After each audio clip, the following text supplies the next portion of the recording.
I found and lost to the war, shot me dead. I was lost and said to the voices in my head, gotta get up. Jules se caractérise par une sorte de relâchement et d'absence de gêne dont Demain nous appartient. Sur Zéro Son. En avril, il continue de tenter de séduire son ex-petite amie. Charlie Clémence Lassalle critique en François qu'il ne connaît. Il souhaite discréditer les compagnons de Charlie afin de l'attirer. Mais son acte y fout plusieurs bêtises. Il embrasse par surprise son ex-petite copine lors de la fête organisée par Charlie Clémence, qui mettrait probablement du feu aux poudres dans les prochains épisodes. De son côté, Dayan semble montrer de la jalousie. Il tente de protéger Charlie du comportement de Jules mais tient peut-être également à tirer son épingle du jeu. François devrait réagir fortement face à cette situation.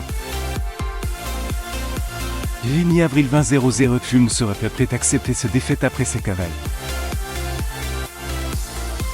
De quoi s'est-il rendu coupable? Qu'est-ce qui motive réellement son retour à cette? Sa mère devrait être de la partie dans les prochains épisodes. Par ailleurs, le comportement de Lisebaim Rodrigue est suspicieux. Il est impossible que le policier, obnubilé par l'affaire du monstre d'Argenteuil depuis plusieurs semaines, décide finalement d'abandonner les pistes l'hôtelier car un crime similaire aurait été perpétré. Madrid. Comme il est possible qu'elle mente qu'elle soit celle qui l'amène Benoît dans les bois. Elle veut se trouver dans une situation délicate après le retour du professeur d'SVT. Benoît enferme Visée devrait commettre un acte fortement répréhensible. De leur côté, Martin et Raphaël continuent de se tourner autour. Ils sont plus proches que jamais pourtant. L'avocate a prochainement des reproches à faire au commandant Constant. Celui-ci serait d'ailleurs rongé par la culpabilité. Pour rappel, l'avocate a été cambriolée et l'agresseur est rentré dans sa chambre en pleine nuit.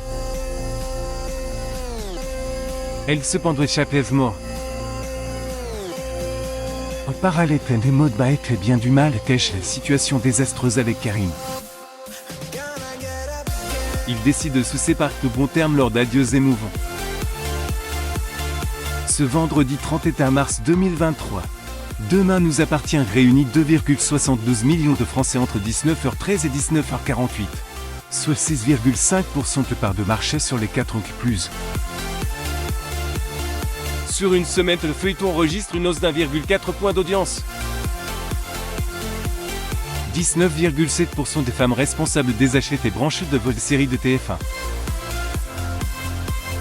Demain nous appartient à te retrouver du lundi au vendredi dès 19h10 sur TF1.